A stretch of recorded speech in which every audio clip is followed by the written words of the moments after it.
ICMR 2023 இருந்து எடுத்த சில கொஷின்ஸ் இப்ப பார்க்கலாம்.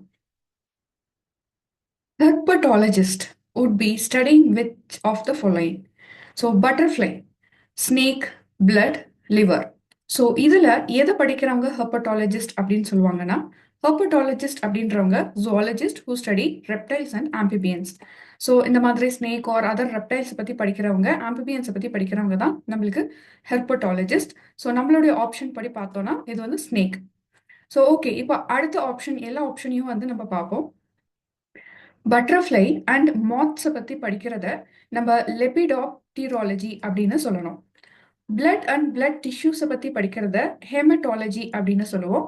லிவர், pancreas, gallbladder இதை பற்றி படிக்கிறத ஹெப்பாட்டாலஜி அப்படின்னு சொல்லுவோம்.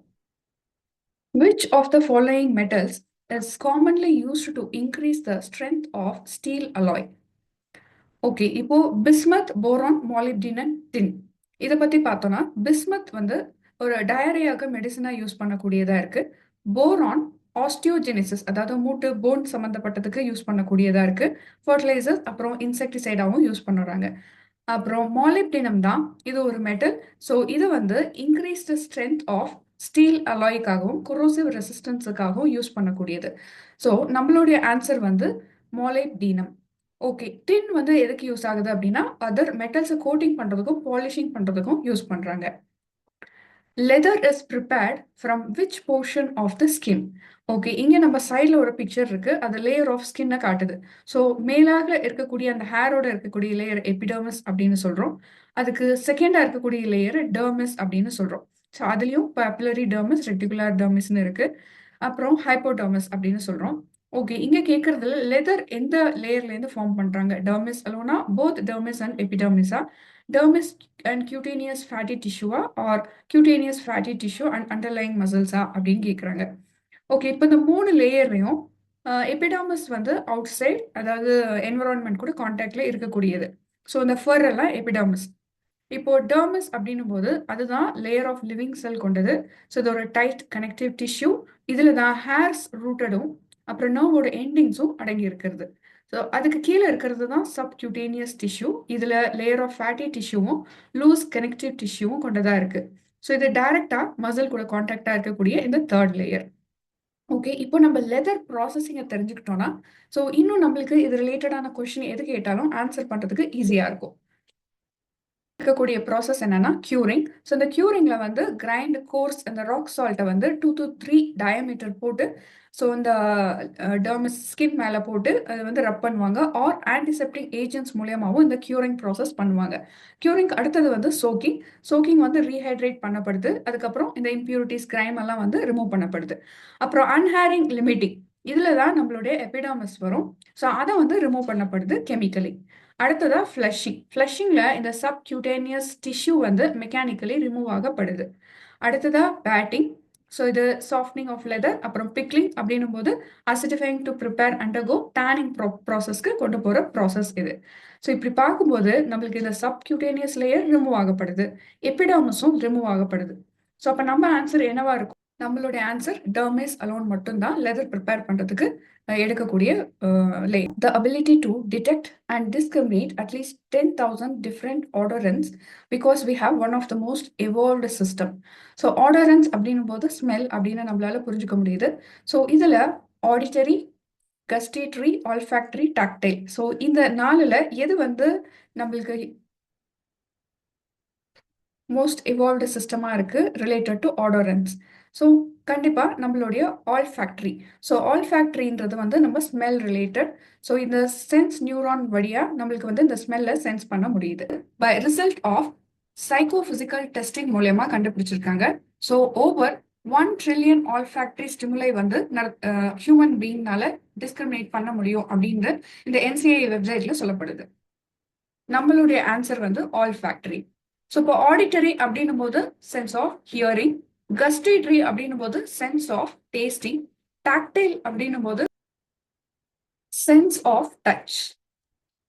The pH of gastric acid HCl in the human stomach lumen. So நம்மளுடைய ஸ்டொமக் லியூமன்ல pH 1.5 இருக்கும் மோஸ்டா.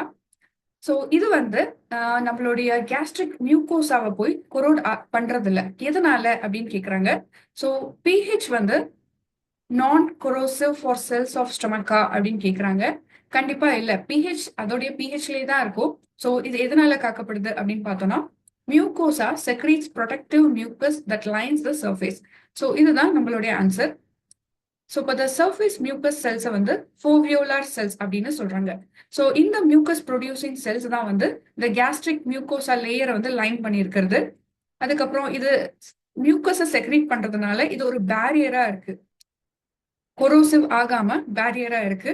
ஸோ அதை தவிர இது பை கார்பனேட்டட் ட்ராப் பண்ணி வச்சுக்கிறது மூலியமா ஸோ இதை நியூட்ரலைஸ் பண்றதுக்கும் உதவியா இருக்கு. இதை hydrogen ions. So bicarbonate ஒரு ஆல்கலி இல்லையா, ஸோ நம்மளுக்கு நியூட்ரலைசேஷன் பண்ணிக்க முடியும். ஸோ கேஸ்ட்ரிக் ஆசிட்ல இருக்கக்கூடிய இந்த புரோட்டான்ஸை வந்து நியூட்ரலைஸ் பண்ணிக்கிறதுக்கு ஸோ இங்க எது ட்ராப் பண்ணப்படுது இந்த கேஸ்ட்ரிக் மியூக்கோசால வந்து HCO3. ஸோ அதனால இந்த ரியாக்ஷன் ஈஸியா நடந்து neutralisation நடக்கப்படுது. A picture year 1720 of personal protective equipment PPE அப்படின்னு சொல்லுவோம். இதை நம்ம கோவிட் டைம்ல நிறைய கேள்விப்பட்டிருப்போம் PPE அப்படின்னு. ஸோ இது எந்த எபிடமிக் ரிலேட்டட் பிக்சர் அப்படின்னு கேட்குறாங்க. So the influenza, smallpox, epidemic, typhus, plague. இப்போ இந்த பிக்சர் நம்ம பார்த்தோம் அப்படின்னா இந்த பிக்சர் எதை டெபிட் பண்ணுதுன்னா த பிளேக் டாக்டர் டெபிட் பண்ணுது. 18th செஞ்சுரியில இந்த ஆர்ட் ஒர்க் இந்த காஸ்டியூம் பிளேக் டாக்டர்னால உடுக்கப்பட்டிருந்ததுனால ஸோ இதை வந்து நம்ம இந்த காஸ்டியூம் அதை தவிர இந்த காஸ்டியூம் பிரான்ஸ் மாஸ்கோட மாஸ்க்ல வந்து ஹர்ப்ஸ் கண்டெய்ன்டா இருந்தது, கிளவுஸ், ஆயில்டு அண்டர் கார்மெண்ட், அப்புறம் கிளாக் அப்படின்றது வந்து இந்த ஃபுல் ட்ரெஸ் தான் கிளாக் அப்படின்றாங்க. ஸோ இதனால இந்த பிக்சர் வந்து பிளேக் டாக்டரை குறிப்பிடுறது. ஸோ அதனால நம்ம answer plague. A key tool used for determining the age of prehistoric samples. Okay, forensic calibration. So இது நம்ம யோசிச்சாலே ஃபாரன்சிக் ஸ்டடிக்காக யூஸ் பண்றதுனால இது நம்ம ப்ரீ ஹிஸ்டாரிக் சாம்பிளுக்கு கண்டிப்பா யூஸ் பண்ணியிருக்க முடியாது. Okay, phone age determination. So இது எதுக்கு யூஸ் பண்றாங்க இந்த டிட்டர்மினேஷன் அப்படின்னு பார்த்தோம்னா இது இந்த சில்ட்ரனுடைய ஸ்கெலிட்டல் மெச்சூரிட்டிக்காக எடுக்கக்கூடிய எக்ஸ்ரே டெஸ்ட் தான் இந்த phone age determination. Radio carbon dating. Objects that containing organic மெட்டீரியலை ரேடியோ கார்பன் அதாவது கார்பன் 14 மூலியமா இதை வந்து கண்டுபிடிக்கக்கூடியது, இதோட ஏஜை கண்டுபிடிக்கக்கூடியது.